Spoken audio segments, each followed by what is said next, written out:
안녕하십니까. 지금 부산지방검찰청에서 인권보호관으로 근무하고 있는 이영규 검사라고 합니다. 반갑습니다. 오늘 경상권 통합지원센터 발족하신 거 축하드리고 그동안 여러 가지 활동에 노고를 아끼지 않으신 이영님 대표님을 비롯한 세움 관계자 여러분들께 고맙다는 말씀을 드립니다. 그리고 오늘 발표해 주신 최경욱 교수님 발표 잘 들었는데 제가 발표 내용에 대한 토론을 하진 못하게 돼서 미리 준비를 못해서 죄송하다는 말씀을 드리지만 오늘 발표하신 거 들어보니까 제가 토론문으로 준비한 내용과 일맥상통하는 내용이고 수용자 자녀 지원의 필요성을 잘 느낄 수 있는 그런 사례들을 잘 분석해 주신 게 아닌가 그런 생각이 듭니다. 제가 준비한 토론문을 간략히 말씀드리도록 하겠습니다. 저희 부산지방검찰청은 작년 4월 세움과 업무 예박을 체결하고 수용자 자녀 지원을 위해서 저희 청에서 수용자들 면담을 하면서 수용자 자녀가 있는 경우 그리고 지원 필요성이 있는 경우를 분석을 해서 필요한 경우에는 세움의 지원을 의뢰해 오고 있습니다. 그래서 작년 4월부터 올 9월까지 총 31명의 지원을 의뢰해서 그중 18명에 대해서는 실질적인 지원이 이루어진 것으로 알고 있습니다. 일부 이제 의뢰는 했지만 일부 지원이 되지 않은 아이들도 있었는데 그 아이들은 중간에 잘 연락이 되지 않거나 가족들이 지원을 거부하거나 그런 사례가 있었다고 들었는데 그런 사례를 방지하기 위해서 저희들이 지원을 의뢰할 때 미리 가족들과 조금 더 소통을 하고 지원의 필요성 같은 것을 설명을 해서 이렇게 누락되는 사례가 없도록 좀 더 신경을 쓸 계획입니다. 수용자 자녀 지원의 당위성에 대해서 좀 생각을 해봤는데요. 제가 또 법을 하는 사람이다 보니까 그런 관점에서 조금 생각을 해봤는데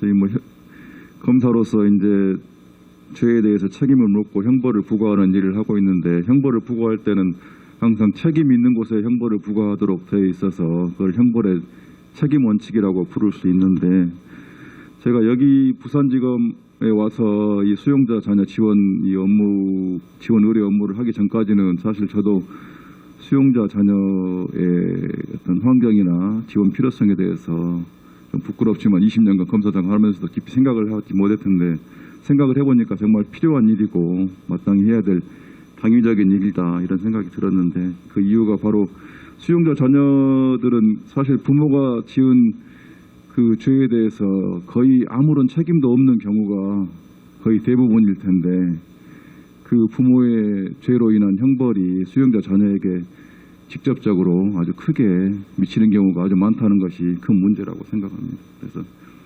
그런 책임의 형벌의 외부 효과를 최대한 차단하고 형벌이 진짜 책임 있는 사람한테만 미치도록 하는 것이 국가의 의무일 텐데 그런 것을 지금까지 조금 국가가 소홀히 하지 않았나 이런 반성적인 고려를 해보게 됩니다.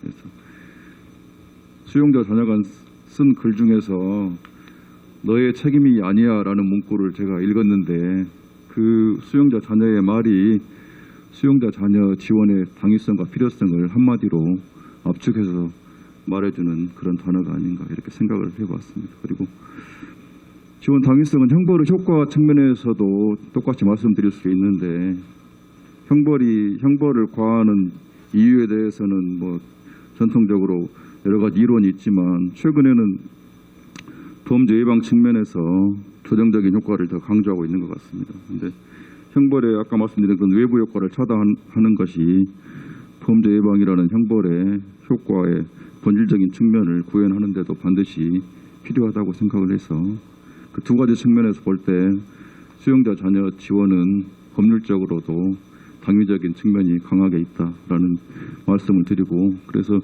이런 지원이 그냥 어떤 개인이나 사적인 단체의 호의에 의해서만 유지될 것이 아니라 국가적인 차원에서도 적극적으로 법률적으로 정책적으로 검토가 돼야 되는 게 아닌가 이런 생각을 하게 됐습니다. 그리고 제가 맡은 발제문이 초기 발굴의 중요성인데 저희가 하는 업무가 사실 초기 발굴 업무라고 할 수 있습니다. 저희가 이제 경찰에서 구속 피의자들 송치하면 저희 검찰청에서 구속 피의자 송치 당일날 면담을 하게 되는데 저희 이제 인권보호관이 그 업무를 하고 있는데요. 그 면담 초기에 지원이 필요한 수용자 자녀가 있는지를 초기에 발굴하는 것이 중요한 일로 되고 있습니다.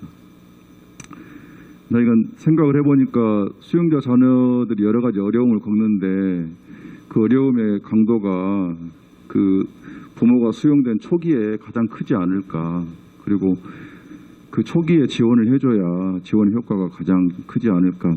이런 생각을 하게 되는데 그래서 바로 그 수용 초기가 수용자 자녀 지원의 골든타임이라고 생각할 수도 있을 것 같아서 그런 차원에서 생각해 보면 수용자 자녀 지원이 필요한 수용자 자녀를 초기에 발굴하는 것이 정말 중요한 부분이다 이런 생각을 해보게 됐습니다. 그 자녀들이 쓴 글을 몇 번 읽어보면 하여간 자녀들 여러 가지 고통을 겪고 심지어는 뭐 자해를 넘어서서 자살까지 시도할 정도로 여러 가지 어려움을 겪는 아이들의 이야기를 저도 글로만 읽었지만 여러 가지 마음이 아프기도 했는데 그런 걸 생각해 보면 정말 적절한 시기에 적시에 자녀들에게 필요한 도움을 주는 것이 얼마나 소중한 일인가 이런 생각을 해보면서 제가 하는 업무에 대해서도 더 충실하게 해야 되겠다 이런 생각을 해보았고 지금은 저희 부산지방검찰청이 세움과 업무 협약을 체결하고 전국에서 거의 유일하게 이런 업무를 하는 것으로 알고 있는데 다른 지역의 검찰청 등 수사기관에서도 수용자 자녀 지원 필요성을 절감하고 조기에 발굴할 수 있는 시스템을 개발할 수 있도록 저희도 노력할 생각입니다. 이상입니다. 감사합니다.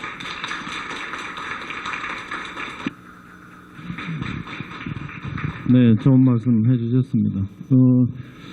우리가 뭐 이미 익히 다 아는 거지만 우리가 지금 하고 있는 이런 일들은 과거에는 이것을 마치 자선처럼 생각을 했습니다.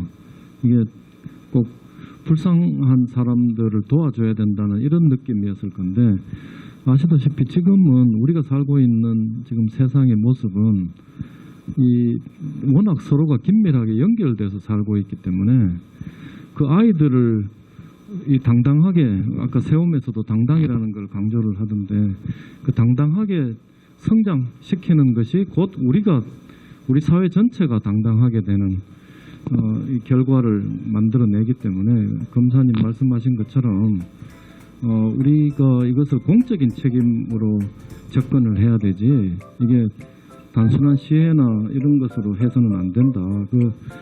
그 근거 이유를 저도 오늘 뭐 배웠는데 뭐 형벌의 책임성의 원칙 뭐 이렇게 아주 적절하게 근거를 잘 말씀을 해주셨습니다.